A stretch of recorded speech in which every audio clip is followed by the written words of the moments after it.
Kosugao blogger konnakota hokol aro amar youth cellor Kosugao blog matira amar vice chairman amar Gosaibor district centrally মহিলাসকলৰ programme চলি আছে সমষ্টি অনুযায়ী মহিলাসকলক সজাগতা কৰা আৰু ভৱিষ্যত আমি কি কাম কৰিম আৰু এতিয়া কি কৰি আছে এই গোটেই বিষয়ক লৈ আলোচনা কৰা হ'ল চেণ্ট্ৰেল টিমে এতিয়া ঘূৰি আছে অনাগত দিনত যদি এই উদ্যোগ যেটো লৈছে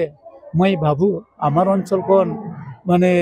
সকলো ক্ষেত্ৰত আমি উন্নয়ন হ'বলৈ সক্ষম হ'ম মহিলাৰ ক্ষেত্ৰত কিবা আঁচনি লৈছে নেকি আপুনি নাই আমাৰ মহিলাসকলৰ আঁচনিটো আছে সেল্ফ হেল্প গ্ৰুপৰ আমি মাইনছ ৰাং বিথাংকি দিছোঁ তেখেতসকলক মানে যিসকল সেল্ফ হেল্প গ্ৰুপ কৰে তেখেতসকলক সুকীয়াকৈ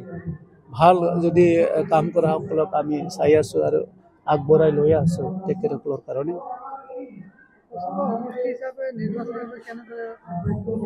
নাই কুচুগাঁও সমষ্টি হিচাপতে আমি ইয়াত ক'বই নালাগে আমাৰ প্ৰাইমাৰী বুথ সকলো ৰেডি আছে কাম কৰি আছে আৰু সকলো ক্ষেত্ৰত আমি এতিয়া ৰেডি আছে ইলেকশ্যন যেতিয়া ঘোষণা কৰে এইটোকে আমি আমাৰ সকলো ৱাৰ্কাৰবিলাকে চাই আছে সকলোতকৈ ইম্পৰ্টেণ্ট চব বস্তুৱেই ইম্পৰ্টেণ্ট সৰু সৰুও ইম্পৰ্টেণ্ট আপুনি এইটো বাদ কৰিব নোৱাৰে এইটো ইম্পৰ্টেণ্ট নহয় এইটো ইগন'ৰ কৰিব নোৱাৰে চব বস্তু ইম্পৰ্টেণ্ট সকলোকে আমি কৰাৰ কাৰণে যত্ন লৈ আছোঁ এতিয়া ওলোৱা নাই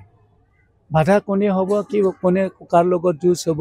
এতিয়ালৈকে একজেক্টলি ওলোৱা নাই আৰু কোন দলে কাক দিব কেণ্ডিডেট কেনেকৈ কি কৰিছে এতিয়ালৈকে ইয়াত কোনো ওলোৱা নাই ৰাইজৰ কথা যি দলে ভাল কাম কৰিব ৰাইজে আঁকোৱালি ল'ব যি দলে বেয়া কাম কৰিব ৰাইজে আঁকোৱালি নিলে তাক বিদায় দিয়ে সেইকাৰণে যোৱা 2020 আগ্ৰামাই যি কৰিছিল ৰাইজে বুজে সেইকাৰণে তাক হিচাপ নিকাচ দি দিলে ৰাইজে কুচুগাৰ পৰা বিদায় দিলে সেইকাৰণে প্ৰথম কথা হ'ল আমি ৰাইজৰ দল আৰু ৰাইজৰ জনপ্ৰতিনিধিয়ে ৰাইজৰ সুখ দুখ বেদনা বুজি কাম কৰিব লাগে দলেও কাম কৰিবলৈ এতিয়া আমি চৰকাৰৰ আছে আমি পৰাপক্ষত যিমান পাৰে আমি কাম কৰি আছোঁ আৰু কৰিবলৈ আকৌ বাকী আছে ভাৰত স্বাধীন হোৱাৰ পিছতো বহুত মানে সমস্যাই সন্মুখীন হৈ গৈছিল এতিয়াও আছে আমিতো 4.5 বছৰহে এইখিনি সময়ত কিমান আমি কাম কৰিব আৰু যি পাৰে আমি কৰি আছোঁ সিদ্ধান্ত কৰিম দলে হাইকামানে সিদ্ধান্ত ল'ব হাইকামানে য'ত কিলিব দিব আমি কিলিব এতিয়াতো কুচুগাৰ কাৰণে মই ৰেডি হৈ আছোঁ কুচুগাৰ কাৰণে কাম কৰি আছে ৰাইজে যদি দিয়ে ৰাইজে বা হাইকামানে টিকেট দিয়ে কিলিম এইটোৰ কাৰণে আমি ৰেডি হৈ আছে এতিয়া